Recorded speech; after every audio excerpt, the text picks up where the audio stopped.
ان سے کہہ دو کہ خدا کی ہدایت یعنی دین اسلام ہی ہدایت ہے۔ القرآن والحکیم۔ اور جب قرآن ان کو پڑھ کر سنایا جاتا ہے تو کہتے ہیں کہ ہم اس پر ایمان لے آئے، بے شک وہ ہمارے پروردگار کی طرف سے برحق ہے،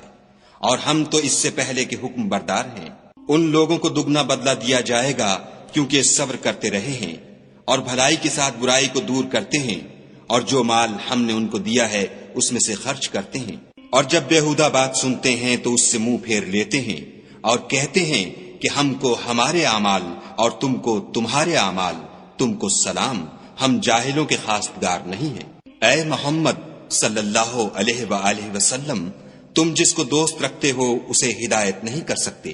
بلکہ خدا ہی جس کو چاہتا ہے ہدایت کرتا ہے، اور وہ ہدایت پانے والوں کو خوب جانتا ہے۔ اور کہتے ہیں کہ اگر ہم تمہارے ساتھ ہدایت کی پیروی کریں تو اپنے ملک سے اچک لیے جائیں۔ کیا ہم نے ان کو حرم میں جو امن کا مقام ہے جگہ نہیں دی، جہاں ہر قسم کے میوے پہنچائے جاتے ہیں، اور یہ رزق ہماری طرف سے ہے، لیکن ان میں سے اکثر نہیں جانتے۔ اور ہم نے بہت سی بستیوں کو ہلاک کر ڈالا جو اپنی فراخی معیشت میں اترا رہے تھے، سو یہ ان کے مکانات ہیں جو ان کے بعد آباد ہی نہیں ہوئے مگر بہت کم، اور ان کے پیچھے ہم ہی ان کے وارث ہوئے۔ اور تمہارا پروردگار بستیوں کو ہلاک نہیں کیا کرتا جب تک ان کے بڑے شہر میں پیغمبر نہ بھیج لے جو ان کو ہماری آیتیں پڑھ پڑھ کر سنائے، اور ہم بستیوں کو ہلاک نہیں کیا کرتے مگر اس حالت میں کہ وہاں کے باشندے ظالم ہوں۔ اور جو چیز تم کو دی گئی ہے وہ دنیا کی زندگی کا فائدہ اور اس کی زینت ہے، اور جو خدا کے پاس ہے وہ بہتر اور باقی رہنے والی ہے۔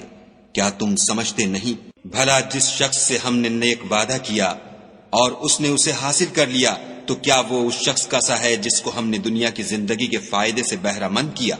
پھر وہ قیامت کے روز ان لوگوں میں ہو جو ہمارے روبرو حاضر کیے جائیں گے۔ اور جس روز خدا ان کو پکارے گا اور کہے گا کہ میرے وہ شریک کہاں ہیں جن کا تمہیں دعویٰ تھا، تو جن لوگوں پر عذاب کا حکم ثابت ہو چکا ہوگا وہ کہیں گے کہ ہمارے پروردگار یہ وہ لوگ ہیں جن کو ہم نے گمراہ کیا تھا، اور جس طرح ہم خود گمراہ ہوئے تھے اسی طرح ان کو گمراہ کیا تھا۔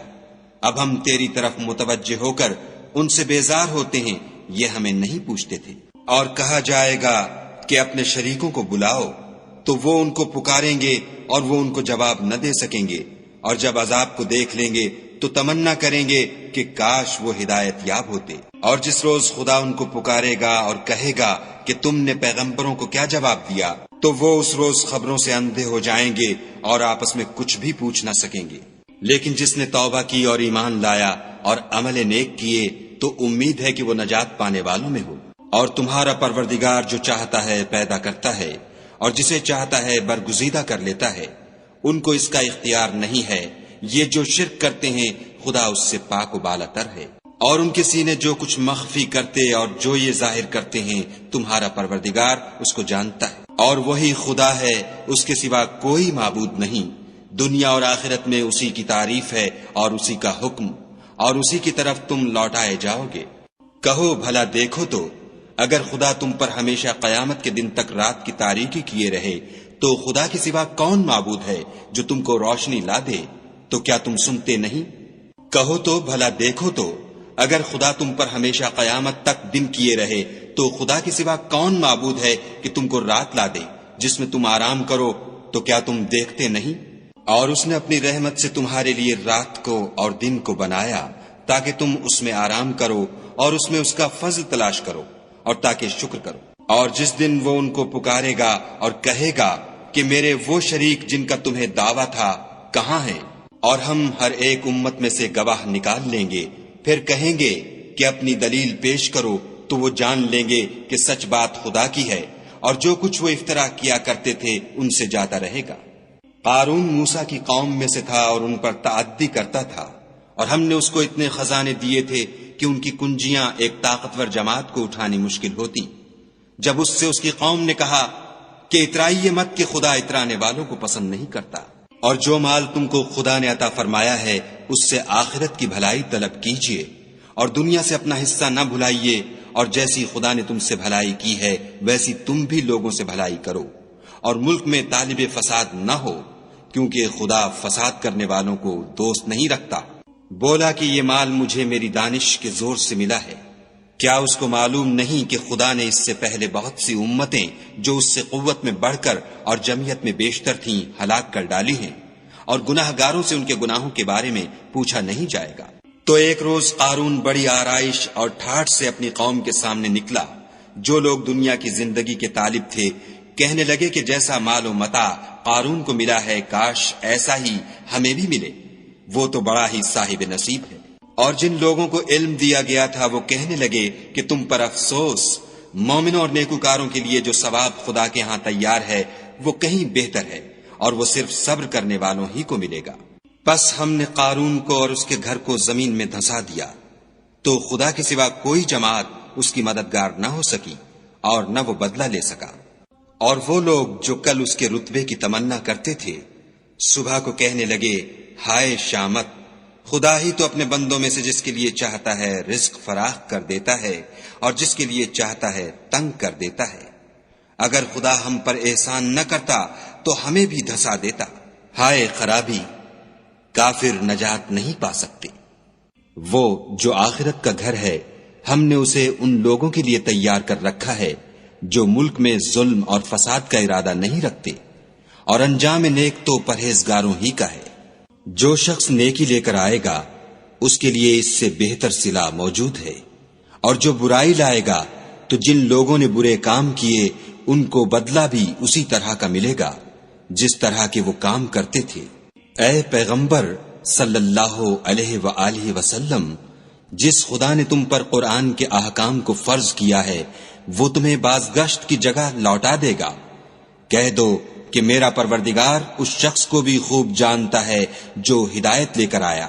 اور اس کو بھی جو صریح گمراہی میں ہے۔ اور تمہیں امید نہ تھی کہ تم پر یہ کتاب نازل کی جائے گی مگر تمہارے پروردگار کی مہربانی سے نازل ہوئی، تو تم ہرگز کافروں کے مددگار نہ ہونا۔ اور وہ تمہیں خدا کی آیتوں کی تبلیغ سے بعد اس کے کہ وہ تم پر نازل ہو چکی ہیں روک نہ دیں، اور اپنے پروردگار کو پکارتے رہو اور مشرکوں میں ہرگز نہ ہو جیو، اور خدا کے ساتھ کسی اور کو معبود سمجھ کر نہ پکارنا، اس کے سوا کوئی معبود نہیں، اس کی ذات پاک کے سوا ہر چیز فنا ہونے والی ہے، اسی کا حکم ہے اور اسی کی طرف تم لوٹ کر جاؤ گے۔ وَإِذَا يُتْلَى عَلَيْهِمْ قَالُوا آمَنَّا بِهِ إِنَّهُ الْحَقُّ مِنْ رَبِّنَا إِنَّا كُنَّا مِنْ قَبْلِهِ مُسْلِمِينَ أُولَئِكَ يُؤْتَوْنَ أَجْرَهُمْ مرتين بما صبروا ويدرؤون بالحسنة السيئة ومما رزقناهم ينفقون وإذا سمعوا اللغو أعرضوا عنه وقالوا لنا أعمالنا ولكم أعمالكم سلام عليكم لا نبتغي الجاهلين إنك لا تهدي من أحببت ولكن الله يهدي من يشاء وهو أعلم بالمهتدين وقالوا إن نتبع الهدى معك نتخطف من أرضنا أولم نمكن لهم حرما آمنا يجبى إليه ثمرات كل شيء رزقا من لدنا ولكن أكثرهم لا يعلمون وكم أهلكنا من قرية بطرت معيشتها فتلك مساكنهم لم تسكن من بعدهم إلا قليلا وكنا نحن الوارثين وما كان ربك مهلك القرى حتى يبعث في أمها رسولا يتلو عليهم آياتنا وما كنا مهلك القرى إلا وأهلها ظالمون وما أوتيتم من شيء فمتاع الحياة الدنيا وزينتها وما عند الله خير وأبقى أفلا تعقلون أفمن وعدناه وعدا حسنا فهو لاقيه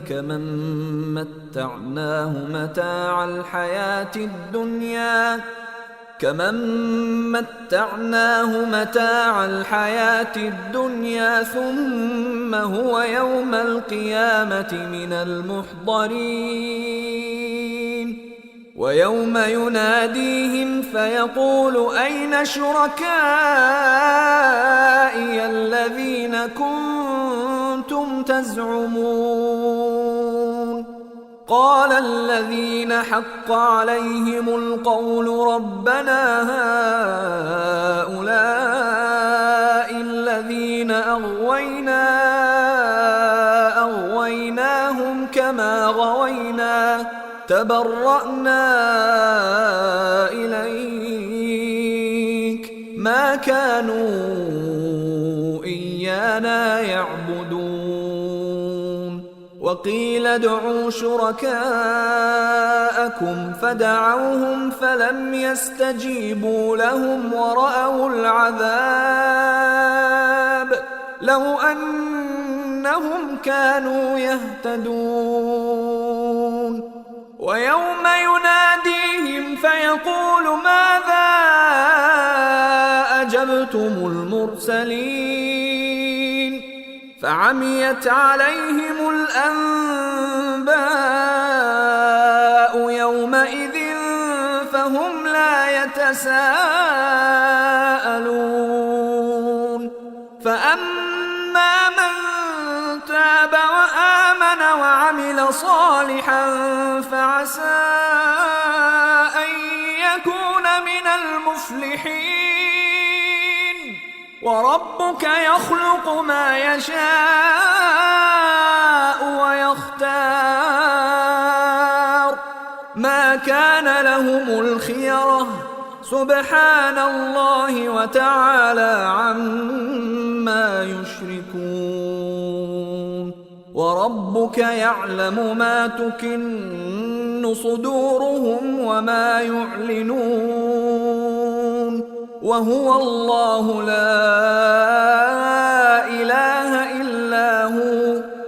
له الحمد في الأولى والآخرة وله الحكم وإليه ترجعون قل أرأيتم إن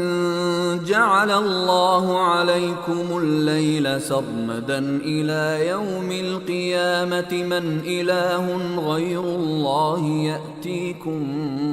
بضياء أفلا تسمعون قل أرأيتم إن جعل الله عليكم النهار سرمدا إلى يوم القيامة من إله غير الله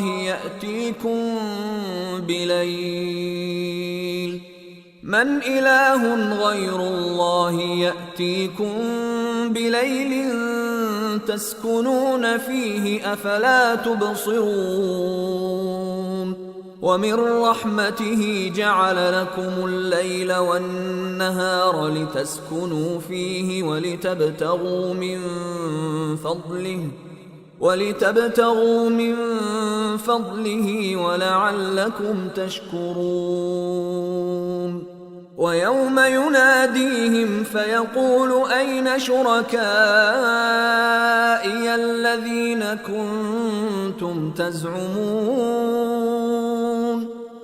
ونزعنا من كل أمة شهيدا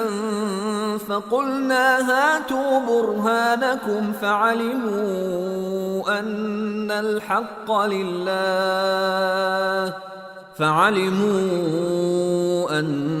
الحق لله وضل عنهم ما كانوا يفترون. إن قارون كان من قوم موسى فبغى عليهم وآتيناه من الكنوز ما إن مفاتحه لتنوء بالعصبة أولي القوة إذ قال له قومه لا تفرح إن الله لا يحب الفرحين وابتغ فيما آتاك الله الدار الآخرة ولا تنس نصيبك من الدنيا وأحسن كما أحسن الله إليك ولا تبغ الفساد في الأرض إن الله لا يحب المفسدين. قال إنما أوتيته على علم عندي أولم يعلم أن الله قد أهلك من قبله من القرون من هو أشد منه قوة وأكثر جمعا ولا يسأل عن ذنوبهم المجرمون. فخرج على قومه في زينته قال الذين يريدون الحياة الدنيا يا ليت لنا مثل ما أوتي قارون إنه لذو حظ عظيم. وقال الذين أوتوا العلم ويلكم ثواب الله خير لمن آمن وعمل صالحا ولا يلقاها إلا الصابرون. فخسفنا به وبداره الأرض فما كان له من فئة ينصرونه من دون الله وما كان من المنتصرين. وأصبح الذين تمنوا مكانه بالأمس يقولون ويكأن الله يبسط الرزق لمن يشاء من عباده ويقدر لولا أمن الله علينا لخسف بنا ويكأنه لا يفلح الكافرون. تلك الدار الآخرة نجعلها للذين لا يريدون علوا في الأرض ولا فسادا والعاقبة للمتقين. من جاء بالحسنة فله خير منها ومن جاء بالسيئة فلا يجزى الذين عملوا السيئات إلا ما كانوا يعملون. إن الذي فرض عليك القرآن لرادك إلى معاد قل ربي أعلم من جاء بالهدى ومن هو في ضلال مبين. وما كنت ترجو أن يلقى إليك الكتاب إلا رحمة من ربك فلا تكونن ظهيرا للكافرين. ولا يصدنك عن آيات الله بعد إذ أنزلت إليك وادع إلى ربك ولا تكونن من المشركين ولا تدع مع الله إلها آخر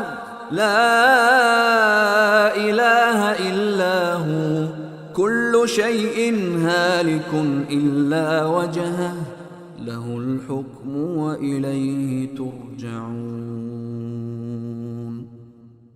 صدق الله العظيم. وما خلقت الجن والإنس إلا ليعبدون. और मैंने जिन्न और इंसानों को इसलिए पैदा किया है कि मेरी इबादत करें।